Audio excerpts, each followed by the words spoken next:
Bem-vindos todos vocês ao Globo News Painel, como sempre aqui dos estúdios da Globo News de São Paulo. A intenção dessa edição do programa é discutir a natureza da crise política brasileira e da convulsão social que vivemos desde junho. É um tema difícil. Nós trouxemos especialistas de áreas diferentes para abordar esse assunto. Eu vou começar a apresentação dos nossos participantes pelo antropólogo Roberto da Mata. Ele está ao lado de um cientista político, Bolívar Lamounier, da Augurium Consultoria. Um outro cientista político é o nosso terceiro convidado, é Fernando Luiz Schuller, é diretor-geral do IBMEC do Rio de Janeiro e curador do projeto Fronteiras do Pensamento. Aproveito esse momento para mandar a minha saudação especial a você, o ouvinte da CBN, que nos acompanha todo sábado à noite. Roberto, você caracterizou a crise brasileira recentemente de uma maneira até jocosa. Você dizia, o Brasil é o país que sempre foi conhecido pela frase sabe com quem está falando, e agora se transformou no país em que ninguém sabe com quem está falando. Seria, na sua definição, a nossa crise uma crise de autoridade? Eu acho que tem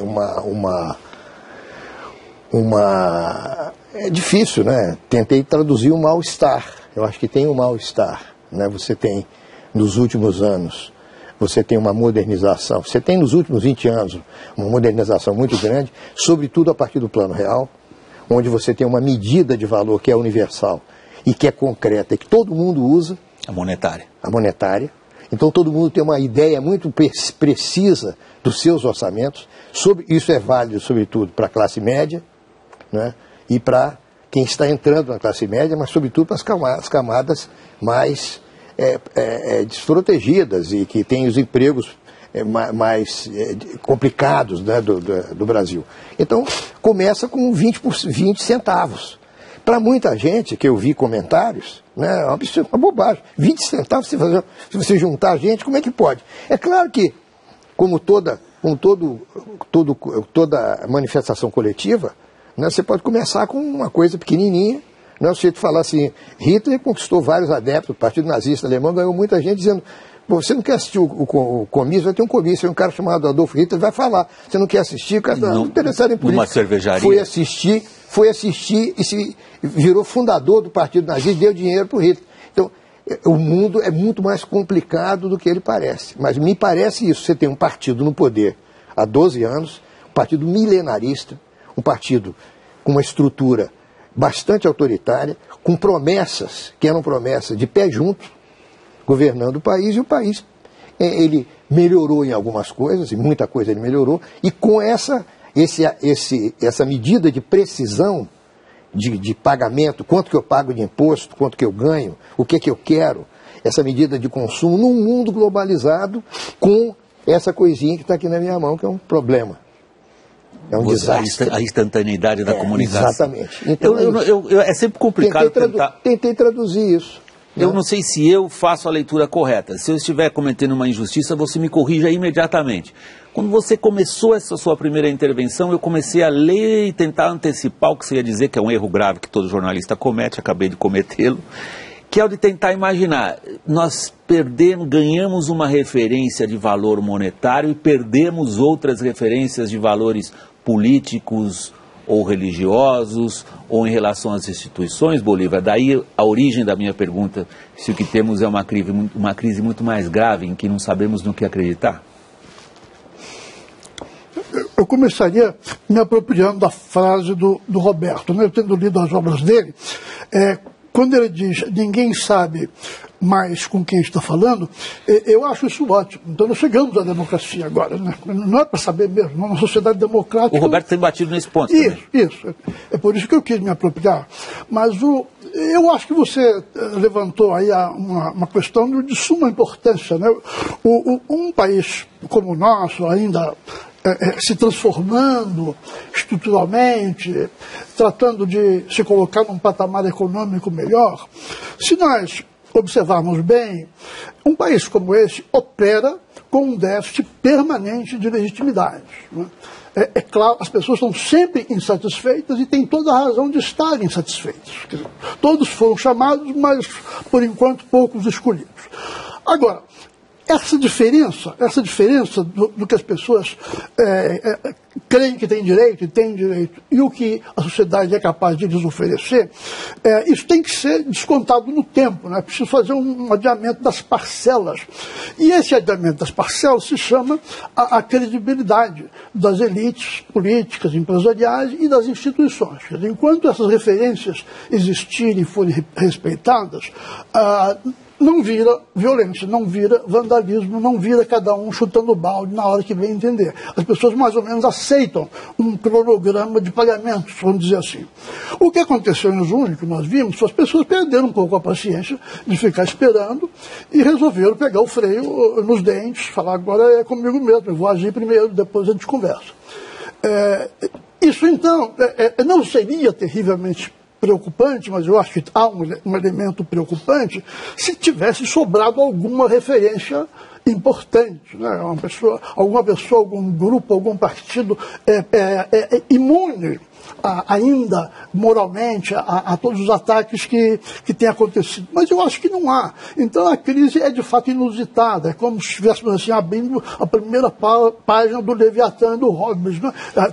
Olha, que é uma obra famosa porque define que no último caso serão todos contra todos. Exatamente. Então, nós temos que achar a solução com o jogo rolando, e o jogo é pesado, né? Porque todo mundo farinha pouco, meu pirão primeiro. Não existe uma coisa assim. Fernando, você vê, o tipo da discussão é complicado. O Roberto começa dizendo que ele mesmo tentou traduzir um mal-estar através de uma frase que o Bolívar se apropriou dela. Eu também comecei o programa usando a frase do Roberto, e chega a essa conclusão do Bolívar agora na primeira intervenção dele no programa, no qual, se eu de novo cometer injustiças, por favor, a nossa tendência é sempre fazer manchete do que os outros falam, ele acaba dizendo: perderam-se as referências. Olha, eu concordo plenamente, William. Eu acho que o Brasil vive sim uma crise de autoridade. Eu diria que há um mal-estar, eu acho que a expressão é muito correta do Roberto.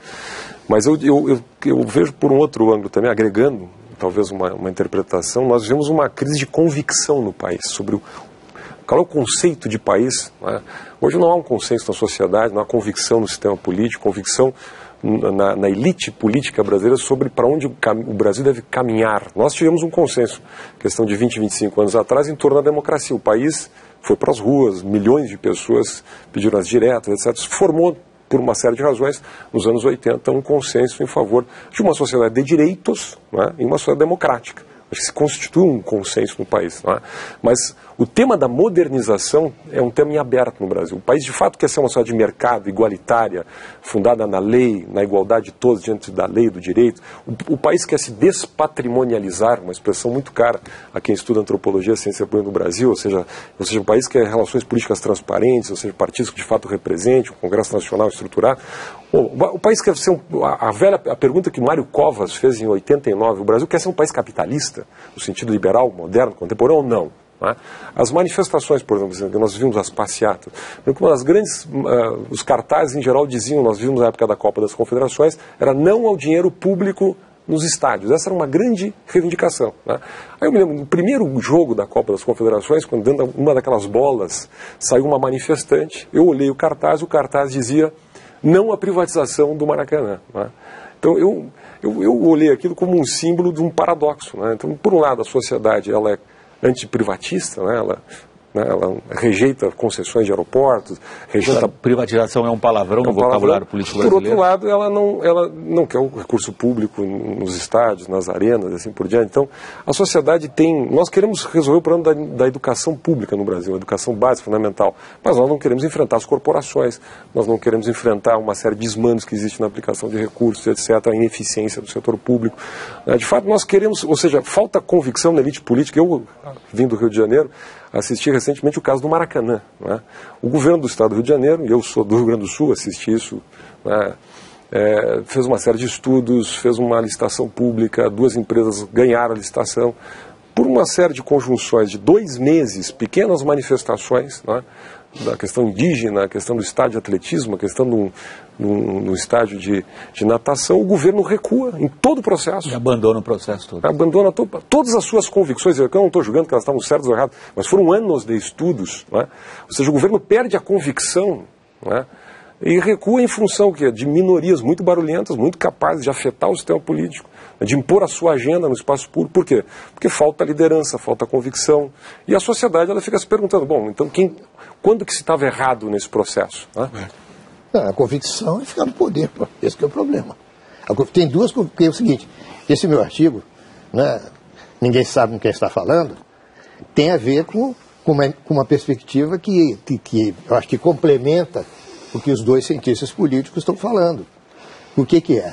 No Brasil nós aceitamos, nós saímos legalmente de uma estrutura aristocrática, escravocrata e hierárquica, que permanece nas relações pessoais, que nunca foram criticadas no Brasil e nunca foram politizadas, que tem a ver com o corporativismo, com o patrimonialismo, que a gente fala muito. Mas o que é isso? Como é que isso funciona? Isso funciona, não é? Farinha pouca, o meu pirão primeiro. Funciona, não é? Foi partidarizado nos últimos anos. Mas funciona ainda, mesmo dentro do partido, as facções que existem no partido do poder, no PT, para ser absolutamente claro, não é? Porque não vale a pena não ser claro mais, nós estamos falando de convicções aqui, não é? E você tem várias facções que são os grupos de fulano, ciclano, etc. Como no regime militar, você tinha também o grupo do general tal, o grupo do coronel tal, como na República Velha, você tinha o grupo do fulano de tal, do partido tal. Então, esta parte, eu comecei por isso, porque a pergunta mais importante que você faz, em qualquer situação no Brasil, quando você chega, vai de um drink a um almoço de domingo, se você não conhece as pessoas, você sabe quem são os caras aí, quem é o dono, quem é o patrão. Então, essa convicção permanece. Essa convicção permanece. Nós temos um grupo, nós temos um projeto. Esse projeto, eu concordo. Eu acho que nós estamos chegando à definição, uma possibilidade, uma tentativa de definir o projeto, de esclarecer esse projeto. Não é fácil. Aí que está. Há essa tentativa de definição. O Bolívar se referiu especificamente ao fato de não haver algo claro que seja capaz de dar uma direção e sentido ao que a gente vive aqui desde junho. Há esse projeto? Você? Claro, a palavra é sua. Veja, é preciso fazer uma distinção importante aqui, né? Estava acompanhando com muita atenção aqui o Schiller. Que nós estejamos com contradições, as pessoas querem uma coisa e querem o seu contrário. Como é o exemplo que ele citou do Maracanã. Isso me parece normal. A sociedade moderna, complexa, é assim. Agora nós estamos sofrendo com isso porque nós não estamos vendo a elite política, as lideranças, o Estado capaz de equacionar este problema. Mas que haja essas contradições é normal. Vou dar um outro exemplo. Nenhuma pessoa foi às ruas em junho para pedir corte de gastos. Todos queriam mais gastos. Mas o que é necessário fazer é cortar gastos. Então, é claro que isso é da natureza, da sociedade, da democracia onde nós vivemos. Agora, o que preocupa é o seguinte, uma vez que quase toda aquela geração que liderou a abertura política, a redemocratização, quase toda ela desapareceu. Né? Depois que houve uma... Geração de políticos, você está dizendo. Né? Depois que houve um esvaziamento do centro liberal, no sentido político da palavra, né? Houve um esvaziamento. E o que preencheu este centro, que precisa ter uma força política e simbólica, o que preencheu foi o PT. Né?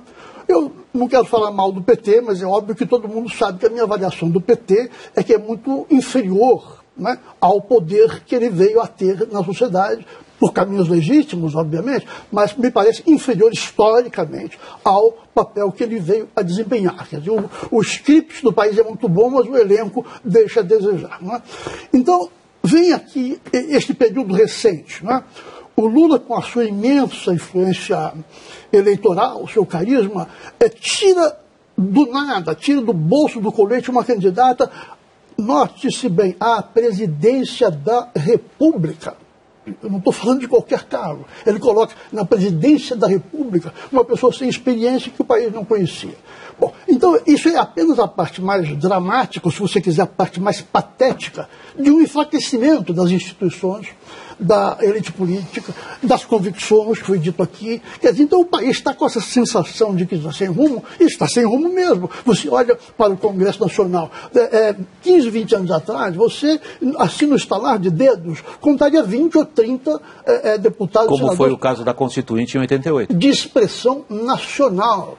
Hoje, se você contar 5, eu vou ficar muito impressionado com os seus conhecimentos, porque não há 5 de expressão nacional. Quer dizer, houve um esvaziamento, houve uma espécie de vácuo de lideranças, realmente há, por razões compreensíveis, acabei de citar uma, que foi o falecimento de vários líderes, mas isso cai, aí que eu quero concluir meu raciocínio, isto cai num momento dramático, porque é o momento em que a sociedade, impaciente, irritada, indignada, fala assim, bom, eu vou chutar esse balde, depois a gente vê como é que fica.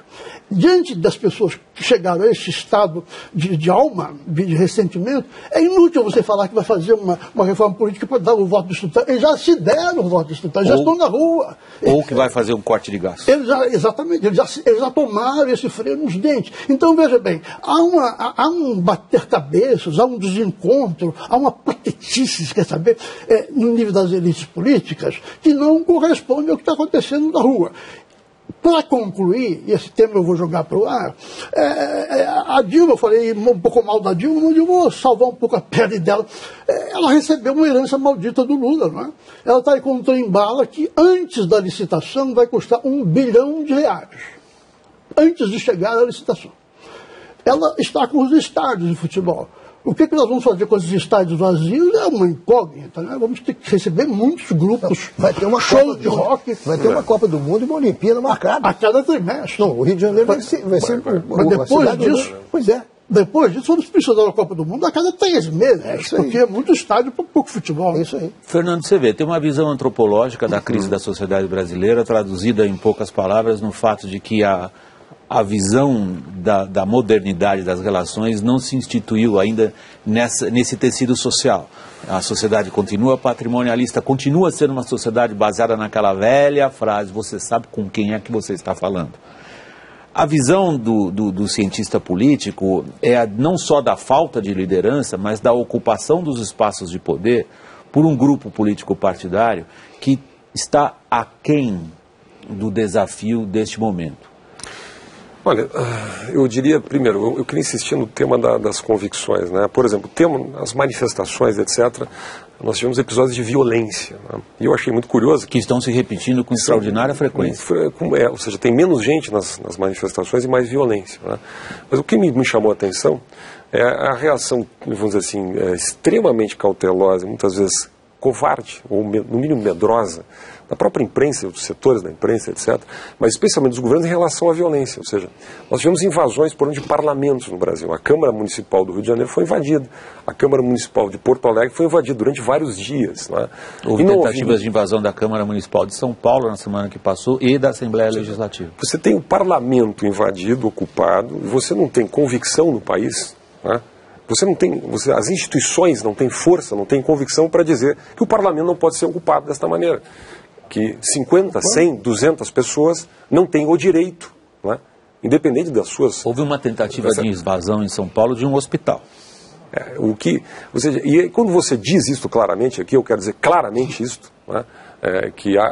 Você é acusado muitas vezes, bom, você é contra, não, você não é contra as manifestações, o direito das pessoas estarem na rua, ou o mérito do que eventualmente está sendo reivindicado. Mas existem instituições, quando o país ele passa a não considerar que as suas instituições são valiosas, que elas, né, com autoridade para inclusive impor a lei, a ordem, a igualdade, há um problema. É um problema que eu reputo o tema do mal-estar. Há um mal-estar. Eu me sinto, como cidadão, ultrajado quando vejo o parlamento da minha cidade, do meu estado, etc., ocupado desta maneira. Isso é um pequeno exemplo. Né? Por exemplo, quando manifestantes ocupam a frente da casa de um governante, a residência privada dele, né? E ocupam uma avenida pública durante semanas, né? Atrapalha a vizinhança, os familiares, enfim... ocupam um espaço privado, não um espaço público, não na frente do palácio, na frente da casa da pessoa do governante. E a sociedade não diz nada, a sociedade tolera, muitas vezes ela apoia. Isto me parece uma falta também de convicção, num nível básico de respeito de direitos, etc., que compõem este grande mistério, no fundo, nós chamamos de democracia, ou as instituições. Não é? Então, me parece que há uma série de fatores. Agora nós temos o caso do julgamento do Mensalão. Ontem a irritação do presidente Joaquim Barbosa, que realmente tem um lado de destempero pessoal, de personalidade, Você etc. está se referindo ao bate-boca havido entre o ministro Joaquim Barbosa, presidente do Supremo Tribunal Federal, e o ministro Ricardo Lewandowski, que ocorreu na quinta-feira. Exatamente, a polêmica da chicana. Né? A polêmica da chicana. Tirando o lado do destempero pessoal, mas a sociedade, ela quer ou não quer punir a corrupção? Né?